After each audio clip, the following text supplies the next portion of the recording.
Alright guys, so I hit the used tool store like I do when I get a chance to get down that part of the city, and I happened to be poking through and didn't find anything to my liking that particular day, and looking around, and then I happened to spot over on a little shelf with some other stuff, not right out in the open where anybody would see it, just kind of sitting around there. I spotted this and I was like, alright, that looks like might be like a big holder for an end mill.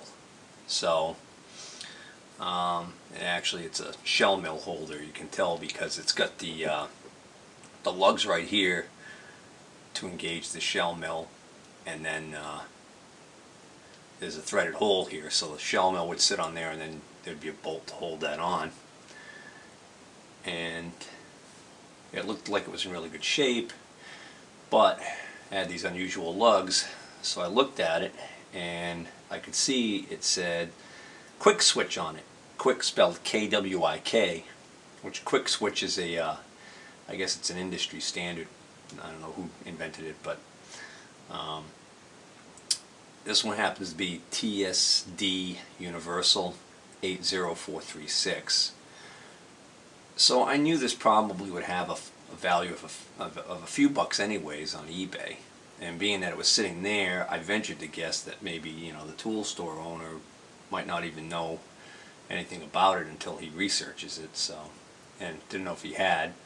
On the bottom here it says 5014. I don't know if that makes a difference. But anyways, the point was I saw this there, and I before I got into a conversation about how much does he want for this thing, I decided to ask, since he went to an estate that had this, whether or not there was anything else. Sure enough, he says everything that came with that, he said, is still in the back room. He's got a back room there where he kind of stages stuff, goes through stuff, probably cleans the stuff up, researches it or whatever, before he puts it out for sale. So he took me into the coveted employees only back room area and he showed me this box, this is a nice big plastic tray. So what ended up happening was, I'm going to show you some of the surprises that were in here. I took out because this box was, took two of us to carry this box out. And basically I started poking through. I grabbed one item out of there. I said, how much you want for this? We haggled on that. Well, when I gave my initial offer for that, he was like, because he said he had no idea what the stuff was worth. But the one item that I pulled out, he says, well, he knows that's worth something because he said it's got the name and everything on it, and he knew he could research it. So it wasn't that he knew it was valuable, it was that he knew he could figure out what it was worth if he wanted to go through the trouble. So he wasn't going to take my lowball offer of like 10 or 15 bucks on the thing, I think. But the interesting thing was, he said, well, why don't you make me an offer on the whole thing? So we haggled back and forth, and I got this whole box for 35 bucks. So I'll show you what's in here that I couldn't turn down for 35 bucks, and there's pretty much not a lick of anything in here I could use. Matter of fact, what's left in the box, we can start with that. These are a couple of strange clips that are sealed in the plastic, and I have no idea what these are. Alright, well anyways, I spotted this. This is I was going to say it's a no-name V-block clamp, but it says BAN on it. Now, whether or not that's somebody's initial stamped in there, I don't know. So, of course, the first thing I said was, are these V-blocks around? Is the V-block for this anywhere? And he said, nah. So, I didn't want it, but then when I ended up taking the whole box, basically, so I got myself a nice big V-block clamp for a V-block that I don't own. A big old bolt. A brand new hold down stud, short one. This box says Versatile Commercial, spelt with a K, press fit ball lock.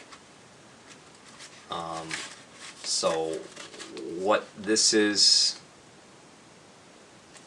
I honestly don't know, but these are all little, these are brand new, Precision, some sort of special pin. And at first I thought, well, that doesn't look like a ball lock, but then I looked at the picture here and I realized, yeah, that's what these are. And item description, VJK 181322M2, 0.1000, 0.0600. And then there's a handwritten stock number 60014. Oh, here we go on the back here. Date in progress. Oh, that's probably the distributor. Oh no, that says Dayton right there.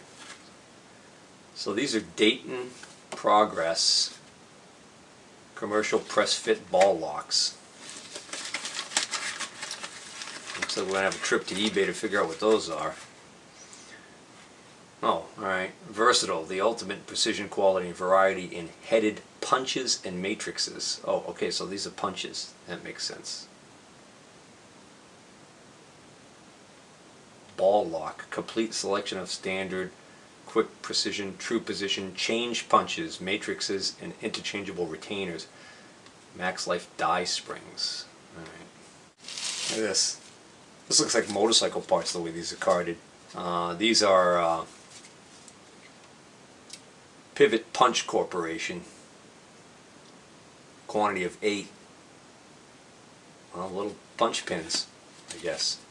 And then this apparently was 2 originally, and one's been used.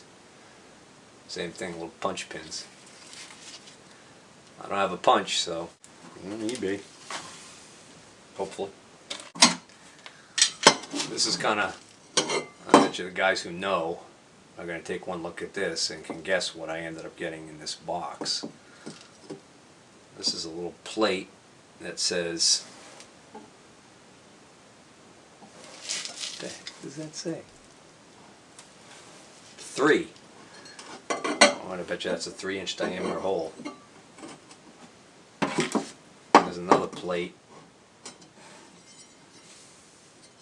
8. Bet you that's an 8-inch diameter hole.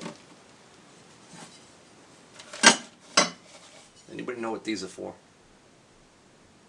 I mean, I know they must go on a milling machine, but I'm not quite sure what for. Then there was this little box right here. Little junk. Some kind of big spacer sleeve, probably for an arbor. This funky thing here is a Hartwell H122-1, Los Angeles, USA. It's patented. This is some sort of a latch. It looks like it was a flush mount maybe, I don't know.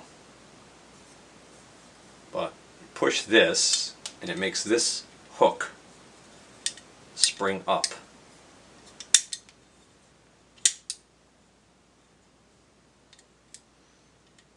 I don't see any wear on it, so it looks like it's a brand new replacement one. This must have gone on some sort of a special door or something. I don't know what.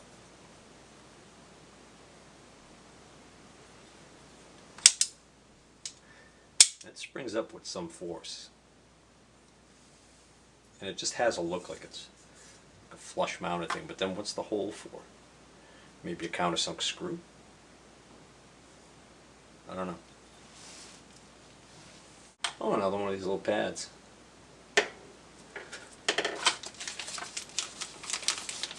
Oh, 2 more studs for hold down straps and clamps. These are what I'm talking about. That's what's in these bags. And then this is just a nice box of hardware. There's a lot of hold down nuts, some washers, some more studs, the occasional bolt. Funny little wrench. So I'm going to open what's in these bags. Are pretty much 2 items that are the same, but this is a small one and this is a large one. So I'm going to open this large one so I can see, so you guys can maybe see what the hell this is and tell me what it is. So hopefully, I don't know if that's coming out really well, but what we've got is I don't know what material this is made out of.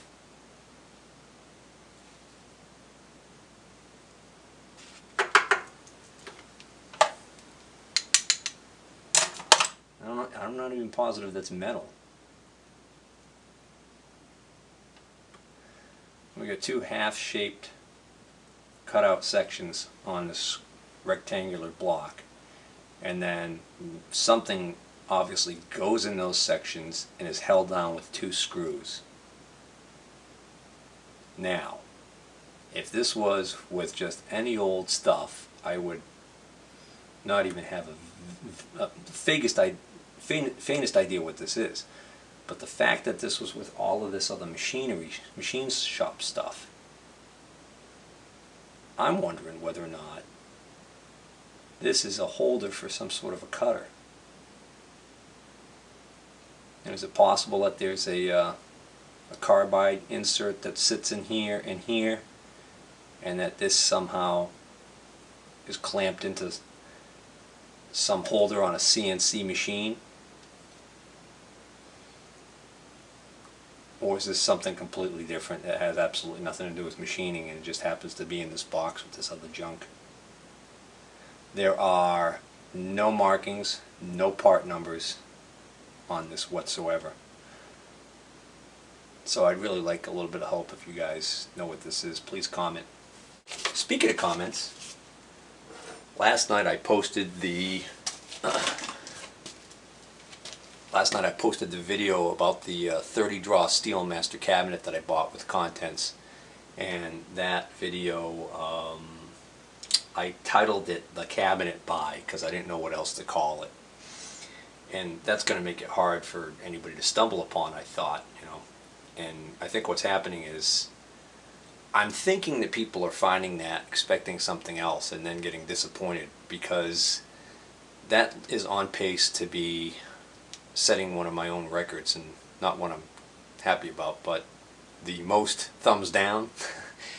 Last night I posted it, I checked it a little later, it had 38 views, it already had 5 comments from people telling me about stuff that's in there, because there was a lot of stuff I didn't either know what the value was or know what it was. So those are all positive comments, so there's a lot of activity of people talking about stuff in there, which is cool. Like that. Replied to every comment, at least with a thanks, if nothing else. And then I noticed 5 positive comments. A lot of people don't, they might comment, but they don't think to click the thumbs up. So there was only 1 thumbs up. There were already 3 thumbs down on this video. I mean, I have hardly any videos that have, well, unless you look at like the older ones that have been on for a while, I have quite a few views racked up. But ratio-wise, that's really high. 3 thumbs down to 38 views. I didn't check it yet this morning, but it's probably worse. So, alright, let's get back to this. So, quick switch holder. That's going to be a good eBay piece. It's nice and clean. It's not all rusty. This is one of the better conditioned pieces that I got, I think. But there was some other stuff in the box that when I spotted it, I was like, wow, that's either going to be real valuable or something real heavy I have to lug home that I'm going to wish I never had. So here's a end mill, some type of holder, small. Whatever it holds is small, but this, almost positive this is a category 50 holder. And for those of you who aren't familiar with this type of stuff and just like watching my videos, thanks for watching first of all, but just this is what's called a number 40, NTMB, or I don't remember the letter, but this is a number 40 taper. Okay, and this is one of the industry standards that some smaller vertical milling machines, and when I say smaller, I mean like my Wells Index machine or a Bridgeport. Most Bridgeports use what's called R8 collet tooling, which the R8 collet tooling, see if I can grab an R8 collet quick. Alright, so this is this has got an end mill holder already on it, and an end mill in it, a big carbide one. But this part right here, from here down, this thing right here, this is an R8 collet. Okay, so you can see that this is quite beefier than the R8 collet. So many consider a milling machine that uses this standard to be superior than this. The problem is this is so common and tooling is much cheaper for the R8 system than this. At least that's what I was told, and that's the reason why you see so many people talking R8 versus NMTB 40. So, but then you get into a whole nother world. Category 50. This is for a big milling machine, obviously, or possibly even a big, I'm not sure, about maybe a big CNC machining center might use category 50. Did I say 40? That's category 50. Now, one of my regular viewers, when I was looking at in one of my earlier videos, I was going over, I forgot what I was going over, something. Oh, I remember what it was. It was one of the South End videos, and it was this big honking bad boy here we were talking about. This thing. And he had mentioned that if this was category 50, this is a Morse taper holder. And I believe this is category 50, but he had said that if it was category 50, it would have a groove here. Okay? Now, I think that this is category 50 because it's got the groove, but I also think, this was in the box too, I think this is a category 50 holder, and notice it doesn't have the groove. But I think that different manufacturers may have not had the groove in there. So I may be wrong on that, but so anyways, so I got this one here. This is a Parleg, P-A-R-L-E-G, Parleg. Looks like a 505037 or something. Oh, I'm sorry, Parlec, P-A-R-L-E-C, Parlec, C50 37EM2. So the EM, I bet you, is end mill. So this is an end mill holder by Parlec, category 50. This sucker is another end mill holder. Well, this one, yeah, this has got the threaded hole, and it's got the lugs here. So this is some sort of a other type of holder. This is made in Germany. Alright, this is made in Germany, and I can't find any other markings on it, so I'm not sure who makes that.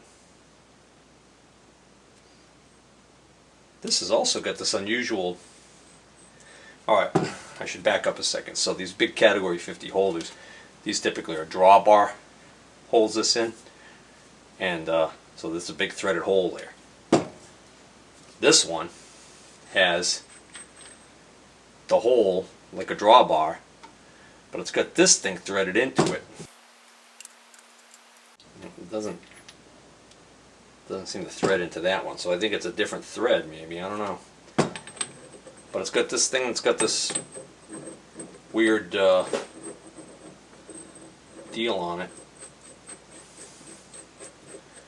It's got this little stepped area right here, almost as if like this is supposed to almost like click in, or something's supposed to be able to maybe engage this and lock this in. So that's special. And we get this one here. And when I first saw this, I thought this was all one thing, and now come to find out, after looking it up more, I think this is actually in sections, and these are all separate pieces here. Somebody wrote T94 on here, 757, with a Sharpie or something, a marker. This is a George Whalley, W-H-A-L-L-E-Y company, and I think when I looked this up, it's got a part number 595-737 PAR. And I think when I looked this up, funny, that's 757 somebody wrote on there. That's how I found out. I think there's another company that must have bought George Wally out maybe, or something, or I don't know. Or he worked for the company and started it. But anyways, this is some sort of a modular type thing, and I'm not quite sure how this comes apart. There's a hole right here for what looks like a Tommy bar. So I think maybe this is, you gotta engage a pin in there maybe, and I think this part right here will unscrew from this. This is obviously from here up, this is category 50, no doubt about it. But then this is some sort of a quick change holder or something, because it's got, clearly by the holes here, this is a nose piece that's made to be loosened so that you can take out or change whatever goes in here. That's a tapered hole. You know, that's something I'll have to do a little bit of research on. And that might be something worth a few bucks to somebody. I can't use any of this, obviously. This is huge compared to, you know, my milling machine. This looks like it, I wouldn't say crashed necessarily, but it's got two bands really rubbed off right there. Like it came in close proximity to something when it was running.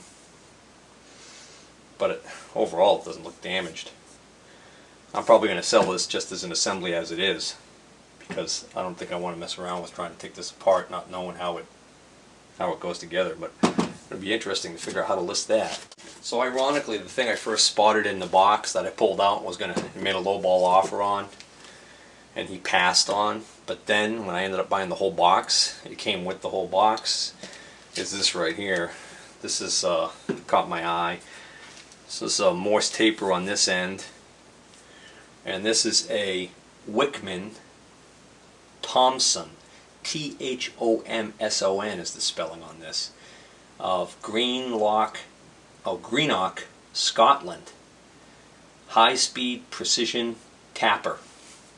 So this is a big tap holder, and judging by the way it's made with all of this going on and everything, it must have some quick changeability or something, and there must also be maybe some might be a floating design, floating tap head design, I don't know.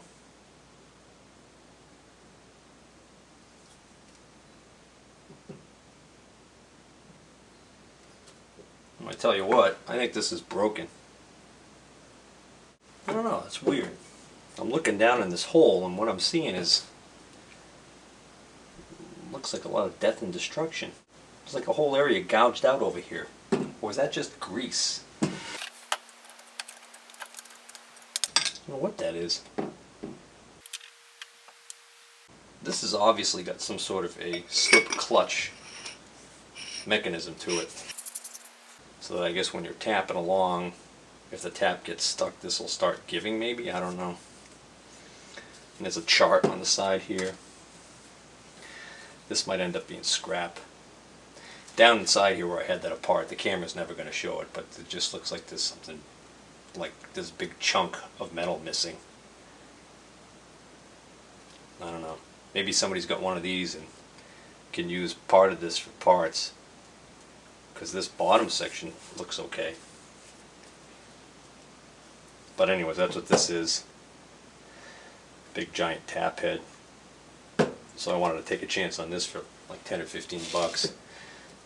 And then, now that I see that it's broken, I'm actually glad he didn't take my money for that, because I made out better with this other stuff. So that was in the box. Oh, there's more. Believe it or not, there's more. Put that with its friends. This is in the box. This is a Kennametal slotting cutter.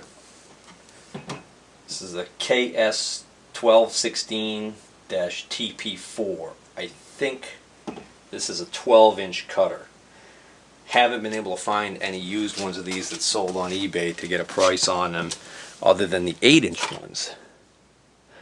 A new old stock 8-inch cutter. I've seen new old stock 8-inch cutters. So, you know, this might be I don't know. I wish I had a better idea of what to price this for. I know new, this is crazy money. Problem is, this might be one of those things nobody's buying new anymore. So what this is a big old wheel that you would mount on an arbor of a milling machine. And then every single one of these teeth is actually one of those triangle shaped replaceable carbide inserts. So you can imagine just to load this with carbide inserts alone. Now the inserts that are in there, you know, they might still have some life on them, because don't forget, you can turn these around. So you get 3 cutting edges on here and only one's used at any given time. So as you need to, you can switch them around. So we've got 18 carbide inserts in there. That's a big sucker there. Nothing I'll ever use. Need a good sized horizontal milling machine. Boy, I bet you Keith Rucker would love this. Anyways, it's Kennametal, so it's brand name, for what that's worth. And the teeth are staggered, so that's interesting too. So this is, I guess, that's why it's a slotting cutter, as opposed to, you know, you're not going to use this to cut just on the edge. It's a slotting cutter so that as it goes through, not one side isn't going to be rubbing as the other side is doing the cutting. It's cutting on both sides. But how the heck you set the width to be exactly what you want it to be? That's interesting. Or is it that you make one pass and then you move the cutter over a little bit and widen the slot to what you want for an end size? I don't know. But that was in the box. This was in the box. This is also clearly a shell mill, by the looks of it, holder. It's got this funky nut on it that you must have a special wrench to engage. It's got the tangs there, the drive tangs, so the cutter would go over this and then this nut would hold it on. But this mounting is interesting. It's almost like a faceplate the way that. It's almost like the way a backing plate on a faceplate engages a chuck. And 4 big holes. So this gets bolted on to something. And this has got a nice part number on it. You know, it's a Devleg, D-E-V-L-I-E-G, or is it Devlig, of Detroit, Michigan. Micro bore company, RT-102. So that'll be easy to list. There'll be no mistaking what that is. And there's this little slice of heaven. God. Let's say that kind of sarcastically. This looks like something that I don't even know if that's gonna... Well, the good news is I've got 2 things here. I can clearly see that this is a cutter, or a hell of a reamer maybe. It's got these long inserts in it. And it's a hell of a Morse taper. I'm not sure what number that one is, but that's a big sucker. This says MR&TC, Millsboro, Pennsylvania, USA, 12. So, is that a number 12 Morse taper? I didn't think they went that high. Sure looking like a noob now, Steve. Alright, so there's 2 drive tanks here, so I can see this is the split point right here where this would come off of this. So for somebody who's got a big old milling machine, I guess, that uses this size Morse taper, you might be able to use this. My problem is I haven't the foggiest idea how to get this cutter off. Because it's interesting that I see places for a Tommy bar to go in here, but I think that's actually to adjust. See, this thread's there, so when I turn this, I think that's actually to adjust this head, maybe the cutting depth. I don't know. That's a big old, that might, you know, worst case scenario, that's scrap metal. It's a big cutter though. Almost done, guys. How's that for an end mill holder? Or, well, it's funny, I call it an end mill holder because it looks like a big giant Category 50 end mill holder, but it's got chucked in it right now. It's got this cutter right here, and I'll tell you, this cutter actually, it was tape covering part of these teeth. I think this may have been used very little, but so obviously if I loosen that, yeah, right. That's been in there a while. But the thing to do here is I'll take this cutter out, sell that separate, and then sell the holder. And this is another one of these Category 50s that's got this funky pin on the top here for more like a quick change type deal. And this is, in case anybody's wondering who makes this one, this is a Valinite 12-A-5 V50 CT-E150. And we got one more item. You can get the idea why we needed both of us to carry that box out. This is just a big old shell mill. Big shell mill. So, it's got the black color like it might be Kennametal, but it's got enough rust on it I can't quite see right now any markings on it. Also another carbide insert. This one uses square carbide inserts. Okay. This also looks like, I was going to say it's the same bolt pattern as this. Actually it's not. So this is yet another big giant cutter that might just end up having to go to the scrap bin, I don't know. Especially if I can't identify. There's got to be a number on here somewhere. Oh, here it is. This is another Valinite. This is a Valinite Val-U-MIL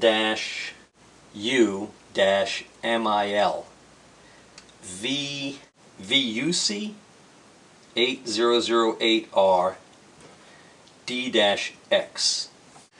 Another humid day here in Massachusetts. Alright, that's it for this episode. Thanks for watching, guys. I'm gonna wash up and head upstairs and rest up.